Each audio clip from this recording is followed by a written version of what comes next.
됐다. 가기사는 준씨 각도기. 죄송합니다. 이제 빨간불 보다가 빨간 거 저희가 보다가 이제 저기 온 사인이 뜨거든요. 좀 작게 뜨다 보니까 그걸 찾아보시다가 원래 노이즈가 발생을 했네요. 남자들은 한 가지 일밖에 못 하는데 이렇게 동시에 두 가지를 하려니까 보고 이거 하는데 이게 한 가지 일이지 어떻게 두 가지 일입니까? 아니 보이는지 안 보이는지 몰라가지고 저쪽 신경 쓰다가 제가 실수를 좀 했습니다. 안녕하십니까 증시 쪽집게 유우현입니다. 안녕하십니까 각도기 곽상준. 네네. 오늘 시장은 요즘 계속 시장이 좋아서 무난한 금요일이다 이렇게 얘기를 해야 될까요? 오늘도 It's Friday지. 네, 오늘도 대략 지수는 한 0.7% 정도 양대 지수가 다 상승해서 마감을 했으니까요. 정말 궁금한 건 외국인들의 매수가 지금 며칠째 계속되고 있는데 오늘도 계속됐느냐? 네, 오늘도 3,733억. 네. 코스닥도 사실 좀 샀어요. 코스닥도 571억 매수를 했습니다. 기관도 거래소에서 453, 코스닥에서 397. 기관은 많이 매수는 하지 않았는데요. 점차 이제 현금 주식을 살 시점이 다가오고 있군요. 네. 일단은 그래서 지수 마감은 거래소가 2,490포인트, 코스닥이 831포인트로 마감을 했습니다. 상대적으로 코스닥이 61선 위로 지금 올라간 지가 한 3일째 됐거든요. 그래서 조금 더 거래소보다는 반등이 좀 세다. 근데 지금 보니까 제가 올해 그냥 촉으로 다 바이오 좋을 것 같아요 했는데 역시나 바이오가 좋습니다. 논리적으로 네. 설명은 안 됐지만 그냥 느낌을 얘기했는데 이쯤 되면 이제 논리적으로 설명이 되기 시작하는 상황이죠. 바이오 물론 이제 바이오가 워낙 안 좋다 보니까 기금이 마련이 된 부분도 있을 것이고 또 하나는 제가 보기에는 성장주들 시대가 끝났잖아요. 그런데 성장주를 찾는 세력이 끝난 건 아니잖아요. 그렇죠. 근데 이렇게 성장이 끝난 금리가 고금리를 향하는 시대에 이런 시대에도 불구하고 성장주는 무엇일까 생각해 보면 제약 바이오, 바이오텍 여기가 남게 되는 거거든요. 워낙 그 영향이 좀 있지 않았나 2년 동안 또 제약 바이오가 죽었거든요. 거의 빈사 상태까지 빠져가지고 최근에 아예 없잖아요. 그리고 완전히 좋은 거 발표를 해도 믿지도 않아요 이제 시장이. 그렇죠. 호재를 내도 예전만큼 반응도 없고 그런 측면에서는 그럴 수 있을 만한 가능성은 있었습니다. 근데 개인적으로 저는 사실 바이오를 별로 안 좋아하거든요. 안 다치는 방법이죠. 네, 본인이 주식을 좀 잘한다고 스스로 생각하지 않습니까? 그리고 저는 워렌 버핏이 제일 좋아하는 야구 선수가 테드 윌리엄스잖아요. 네, 테드 윌리엄스는 4할 타자였죠. 네. 테드 윌리엄스의 책이 있잖아요. 그렇죠. 내가 원하는 스트라이크 존에 들어오는 공만 쳐라. 네. 그거에 충실하고 있습니다. 네, 다른 스트라이크는 안 쳐도 된다. 볼만 안 치는 게 아니라 다른 스트라이크는 안 쳐도 된다. 그렇죠.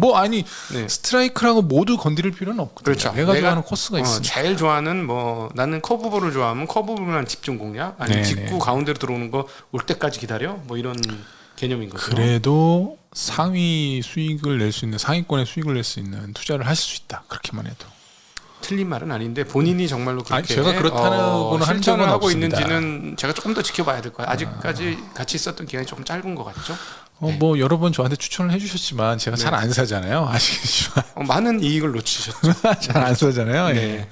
조금 살 수도 있지만 많이 사진 않으니까. 꼭 안 올라가는 것만 따라 사는 것 같더라. 고려 시갱이? 그건가요? 방송 아니에요. 저는 그런 거 갖고 있지 않아요. 네. 아니 고려라고 해야 추정을 할 수가 없어요. 아니. 고려 아이언도 한국이나 있고, 이런 건 몰라요. 워낙 많아서 한국 이런 거는 추정하기 어렵지만. 일단 그렇고요. 시장 자체는 나쁜 것 같지는 않습니다. 네. 일단 외국인들이 일주일 내내 산 거 아닙니까? 이렇게 되면? 계속 샀고요. 오늘 또 유가가 이제 90불 미만으로 떨어지면서 더욱 더 그런 흐름에 또 이제 오늘 환율이 또 1,400원 미만으로 가는 흐름도 보여주면서 선제적으로 나 예언자인가 봐. 나 환율 중요하다고 그렇게 얘기했는데. 근데 사실은 환율 중요한 건 누가 몰랐나? 다 알죠. 100명 100 다 알지. 근데 꼭 이렇게 자아도취에 살아요. 예상보다는 좀 덜 떨어졌다. 그리고 각도기님은 국내 주식보다는 국내 주식 못 하는데 미국 주식은 좀 잘한다고 자랑하고 다니고 그러시더라고요. 제가 언제요? 점심 먹을 때 이번에 너무 뻔한 바닥에 샀더니 수익률이 꽤 났다는데 비중은 정말 개코딱지도 안 돼요. 세 발이 그래요? 피가 안 됩니다. 네. 전 그건- 국내 주식이에요. 아니 뭐 그건 몰랐지. 뭐 네. 비중이 그럼 뭐. 무슨 의미가 있어요? 그거 뭐 100%를 먹어도 무슨 의미가 있냐고. 네. 그래도 기분은 좋잖아요. 별로 안 좋습니다. 알겠습니다. 일단은 뭐 제가 전에도 한번 말씀드렸지만 이제 지금 뭐 추세를 판단하는 그런 이제 지표로 고저점 돌파. 그러니까 그거는 이제 기술적으로 우리 차트를 보면서 이제 고점 및 뭐 저점을 깨는지 마는지를 보면서 판단을 하자 이 말씀드렸고 경기 선행지수 순환 변동치 네. 어떻게 되느냐, 금리 정책 방향 요 세 가지를 보고 경기 대략 판단하면 된다. 경기선행 순환 변동치는 김영익 교수님이 아니 이건 저도 20년 예전부터 봤던 전부터. 거예요. 왜냐하면 이게 말 그대로 경기 선행 그래서 어떻게 지수잖아요. 됐습니까? 어떻게 됐습니까? 이 6월 달께 나왔는데 0이에요. 변동치. 전달. 네, 원래 계속 떨어지다가 그 전달 5월 달에 떨어지다가 저번에 한번 말씀드렸지만 그때 이제 반전을 했었다고 말씀드렸었잖아요. 이렇게 날카롭게 떨어지다 반전을 했거든요. 예. 멈췄거든요. 그게 이제 반전된 9% 상태로 횡보. 원래 이제 있다. 김영익 교수님은 마이너스 될 거라고 그랬거든요. 이게. 네. 횡보야 지금. 자, 여기서 그래서 수출입 동향에서 플러스까지 나오면 외국인들 입장에서 환율 대비 수출입이 플러스가 나고 경기가 하방을 찍었다는 느낌이 있으면 외국인들이 살 수 있는 상황인데 일단 먼저 외국인들을 사고 있는 거죠 지금. 그렇죠. 그리고 이제 이게 순환 변동치가 이제 7월 지표가 이제 또 나올 거 아니에요 다음 달에. 네. 이거 6월 위로 올라갈 것 같아. 7월 거는요. 조금 플러스가 돼서 혹시나 또 이 주가 지수 바닥을 완전히 그냥 확인을 좀 해줄 수 있다. 근데 일전에 한번 우리나라가 고점에서 저점으로 가는 기간이 12개월을 넘지 않았다고 제가 그 말씀 한번 드렸었잖아요. 그렇죠. 거기 지금 딱 맞았거든요. 12개월 역시. 동안 쉬었다. 그러니까 또 고점을 형성하고 저점까지 가는데 12개월 이상 된 적은 IMF밖에 없어. 네. 그 얘기를 한번 드렸었거든요. 이번에 IMF 처음으로 그걸 돌파하느냐 말았는데 네. 일단 7월 달은 반등을 하고 있으니 7월 달 반등했으니 12개월로 그거 딱 끄는 거예요. 끝난 네, 거다. 7월 달 반등했으니까 끄는 거예요. 오케이. 네. 저는 뭐 긍정적인 소식이니까 일단 콜하겠습니다. 네. 그래서 뭐 일단은 뭐 단기적으로든 어쨌든 간에 지금 뭐 바닥을 확인해 가고 있다. 이렇게 좀 판단을 하고 있고요. 네.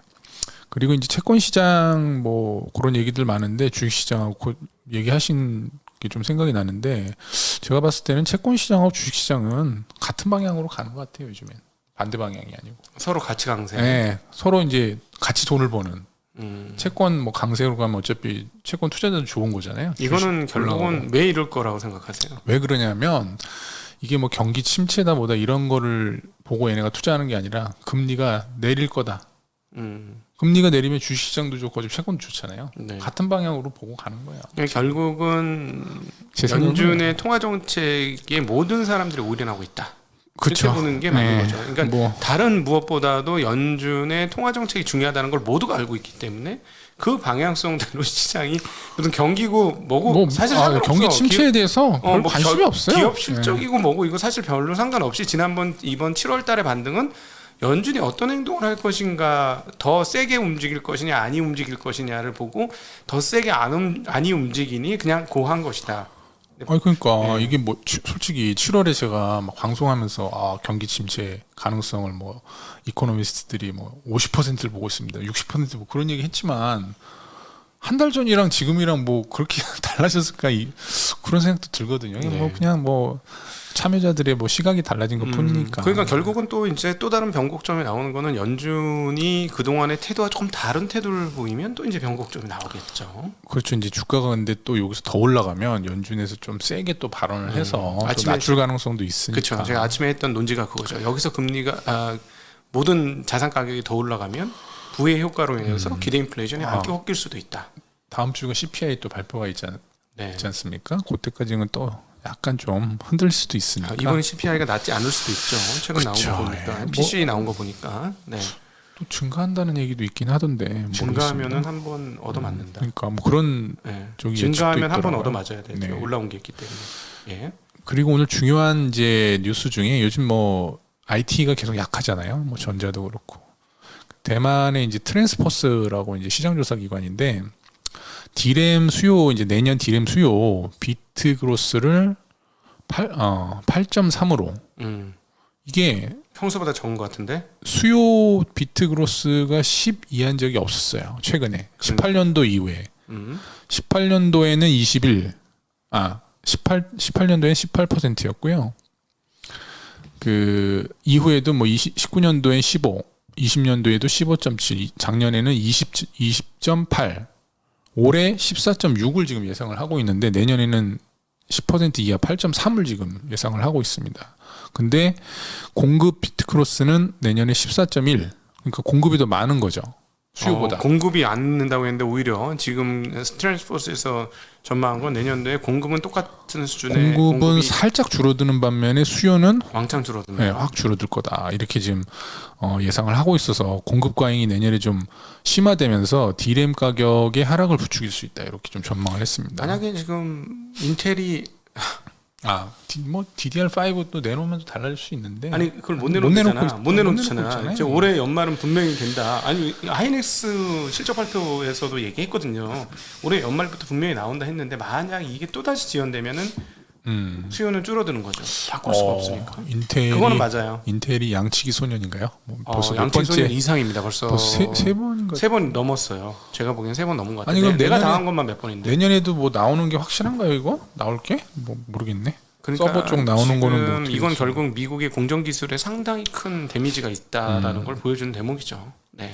거기에 또 이제 파운드리 이제 1위 업체가 TSMC 아니겠습니까? 요즘 뭐 대만 사태가 또 심상치 않긴 한데 그 TSMC가 원래 이제 반도체 칩 이제 파운드리 가격을 올리기로 이제 그런 이제 예상을 좀 했었어요. 원래 저번에도 그렇고 올리기로 했었다가 그냥 이번에 동결하는 걸로 그렇게 좀 그렇게 정책을 하는 걸로 했습니다. 왜냐하면 이제 경기 침체 얘기가 많이 나오면서 뭐 MCU라든지 PMIC 전력 반도체라든지 그런 반도체 수요가 줄어들면서 이 세트 메이커 쪽에 이제 재고가 지금 뭐 한 2주 정도 쌓여 있는 그런 지금 전망이 나오면서 TSMC도 어차피 지금 주문을 계속 이제 받으려면 이런 거 체크를 해야 되잖아요. 그래서 고객사들의 재고가 좀 늘어나면서 가격을 뭐 인상을 할 수 없는 그런 상황에 빠졌다. 그래서 반도체 겨울이 메모리 반도체뿐만 아니라 파운드리로 좀 옮겨올 수 있다. 이런 지금 대만의 전문 디지타임즈라는 데서도 그런 얘기를 좀 했습니다. 그래서 네. 파운드리하고 D램 다 지금 메모리 반도체 쪽 다 안 좋을 수 있다라는 그런 전망들이 지금 나오고 있어서 여실히 뭐 삼성전자 주가가 지금 이제 조금 바닥에서 한 10% 정도 올라온 이후에 옆으로 횡보하고 있거든요. 그런 이유가 이런 이제 이유들 그러니까 내년도 때문이 아닌가. 저점이 언제냐가 이제 삼성전자 주가에서는 중요하겠지. 실적 저점이 예를 들어서 6월달 그 이후로 다시 이제 가격과 무슨 전체 공급량 이런 게 늘어나면 주가는 내년도 초반에부터는 확실하게 오르지 않겠어요? 그렇죠. 네. 저는 이번에 그 반등의 하이라이트를 반도체 주식들의 상승으로 보고 있어요. 이번 장이 반등하는 마무리를 하는 그런 이제 막바지 시그널은 반도체 관련주들이 한번 오르면 이게 다 순환이 다 됐구나 이렇게 생각을 해야 되지 않을까 이렇게 판단을 좀 하고 있고요. 네. 그리고 이제 신용 관련해서 한번 말씀드리면 최근에 한 신용이 한 1조 늘었거든요. 네. 한 17조 중반까지 갔다가 지금 한 18조 중반으로 올라와 있는데 뭐 거래소는 사실 뭐 많이 증가하진 않았어요. 9조 7천억. 근데 코스닥이 스물스물 증가하면서 뭐 한 뭐 몇천억 정도 증가한 상태입니다. 8조 9천억. 근데 뭐 이 정도 수준이 뭐 과도하다라고 좀 보기는 좀 어렵긴 하지만 네. 뭐 1조 정도 증가한 걸로 봐서는 그래도 개인들의 수급적인 어떤 심리가 코스닥 위주로 좀 개선이 됐고 그 흐름에 따라서 이제 코스닥 지수가 상대적으로 거래소보다 좀 강했다. 네. 그게 이제 좀 시장하고 또 맞물려 들어가는 게 아닌가 그렇게 좀 판단을 해볼 수 있을 것 같습니다. 그리고 금일 이제 강세를 보였던 게 이제 그 의약품 관련주들이거든요. 뭐 한 3% 업종 상승을 했어요. SK 바이오 사이언스나 셀트리온, 한미약품 등등이 오늘 상승을 했는데 그 이유가 이제 그 K 바이오 백신 펀드라고 5천억 가량 정부에서 뭐 산업은행, 수출입은행, 기업은행 등등이 출자를 해서 민간이 한 3천억, 뭐 공공이 한 2천억에서 5천억 규모로 주요 이제 투자 대상으로는 백신 또는 신약 개발을 위한 임상 시험 계획 승인을 받은 국내 제약 바이오 기업에 한 60% 정도 투자를 하고요. 네. 그리고 원부자재, 백신 관련된 원부자재 기업에 한 뭐 15% 정도 투자를 한다. 이렇게 이제 펀드를 만드는 어떤 그런 기사들이 나오면서 그런 쪽에 좀 부스팅이 된 게 아닌가. 그리고 이제 미국에서 바이든 정부가 원숭이 두창 관련해서 이제 공중보건 비상사태를 좀 선포를 하면서 미국에 지금 한 6,600명 정도 감염됐다고 하더라고요. 뭐 많은 숫자는 아닌데 여하튼 선언적인 그런 어떤 시그널이 나와서 오늘 그런 관련주들이 좀 제약바이오 쪽으로 상승을 좀 했습니다. 네. 그리고 이제 차량용 반도체 쇼티지가 이제 지속이 되고 있다. 이렇게 이제 기사가 좀 나왔어요. 좀 풀리지 않겠느냐 그런 얘기들도 조금 간간히 있었는데 왜냐하면 경기 침체가 오면 차량 수요도 좀 줄어들지 않겠느냐 그런 얘기가 나왔는데 IT는 확실히 확 줄어들었어요. 근데 작년에 많이 샀고, 네, 차량 수요는 아직까지는 견조하다. 이런, 작년에 많이 못 샀고, 네, 흐름이 좀 있어서 뭐 차량용 반도체를 만드는 5대 그 제조업체들의 그 2분기 실적도 뭐 10% 이상 증가하면서 그런 어떤 경기 침체 우려감을 좀 무색해하는 그런 좀 흐름들을 보여주고 있다. 이렇게 지금 얘기가 나오고 있고 그 IT 산업 전반의 수요가 감소하고는 있지만 자동차 시장에서의 반도체 수요는 여전히 탄탄하다는 게 업계의 그 지금 얘기가 전장이 더 나오고 활성화되는 있습니다. 거니까. 물론 그렇죠. 전기차하고 자율주행차 이런 부분들의 이제 수요가 증가를 하면서 전장도 늘어난다고. 전장도 전장. 그렇고 수요를 하면서 반도체 자동차용 반도체는 아직 뭐 공급 과잉이나 이런 쪽으로는 가기는 좀 힘들지 않겠느냐 내년까지는 그런 얘기들이 나오고 있습니다. 근데 반면에 오늘 자동차 관련주도 좀 하락을 했습니다. 현대차는 뭐 한 1%. 그렇죠. 당연히 그렇겠죠. 왜냐하면 반도체 부족은 자동차한테는 나쁜 뉴스죠.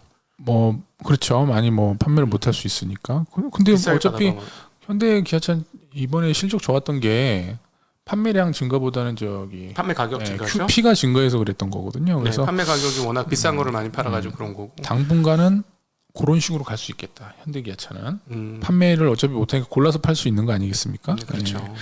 그런 이제 잠깐 많이 올랐어. 근데 좋긴 한국 차들이 많이 좋아졌어요. 요즘에 뭐 해외 뭐 소위 말하는 그 유명한 차, 그 원조 뭐 독일 자동차 이런 거 타던 분들조차도 한국 차 타면 참 편하고 좋다. 그렇지 편하고 좋다. 감성은 없는데 편하고 좋다 이거죠. 하차감은 좀 약하지만 삼각별의 뭐 이런 감성이라든지 아니면 뭐 포모쉐 뭐 그런 건 없지만 차가 좋죠. 네. 그러니까 편의성도 굉장히 뛰어나고 전장이 굉장히 뛰어나니까. 네. 요즘 뭐 제네시스 같은 거 차 좋잖아요.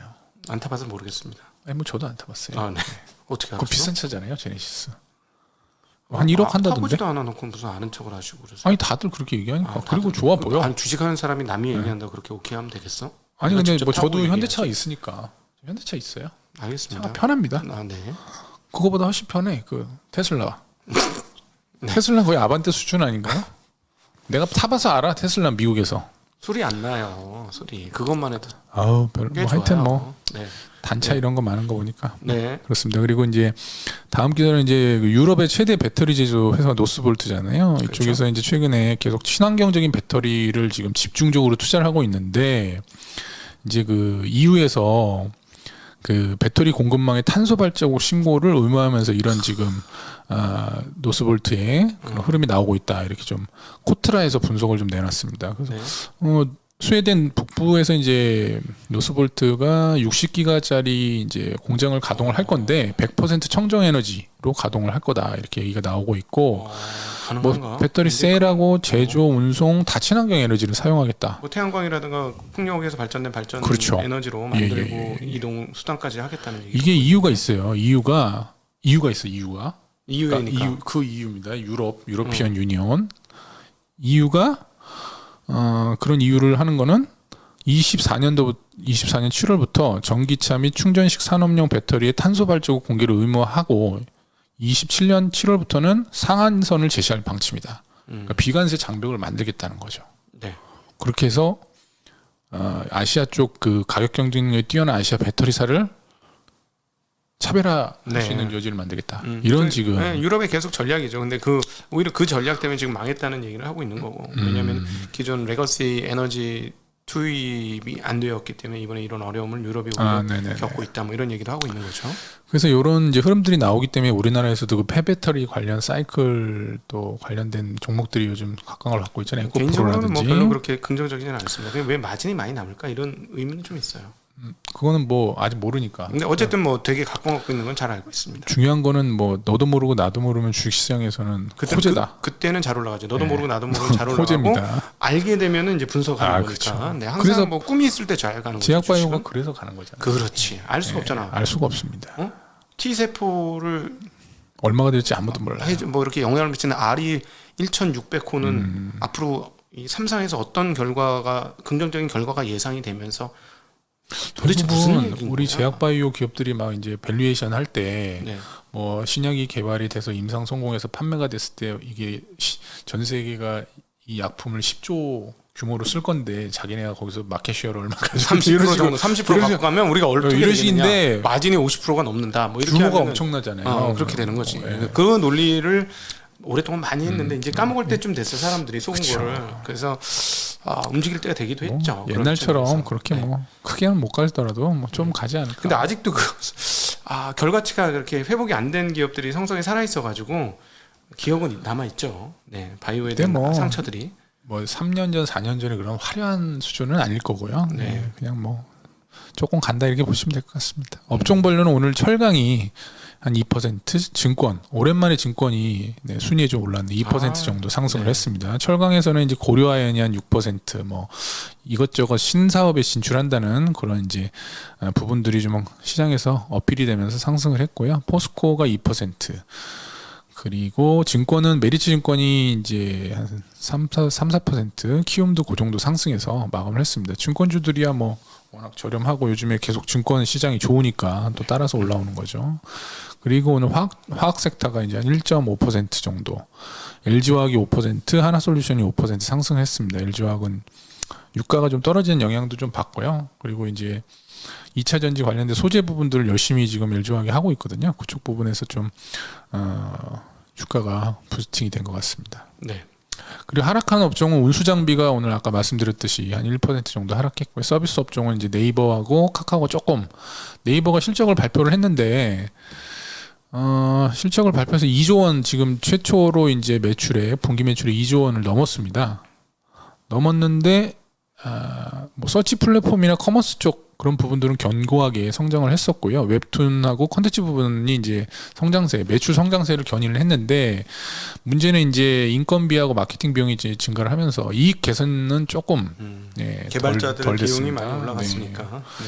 그래서 좀 아무래도 주가가 좀 추세적으로 가려면 이익 부분이 좀 개선되는 흐름이 좀 나와야 되는데 당분간은 쉽지는 않을 것 같아요. 오히려 카카오보다는 네이버가 꾸준히 성장하고 있는 모습은 숫자상의 모양은 상당히 좋아요. 근데 이제 보면은 2분기 실적이 카카오는 1.7억 좀 넘었거든요. 1.7조 매출이. 근데 순이익은 반토막이에요. 영업이익은 네이버에. 근데 원래 네이버보다는 영업이익 수준이 항상 그랬죠. 네. 그나마 최근에 많이 올라온 거긴 한데 왜냐하면 자회사들이 있어서.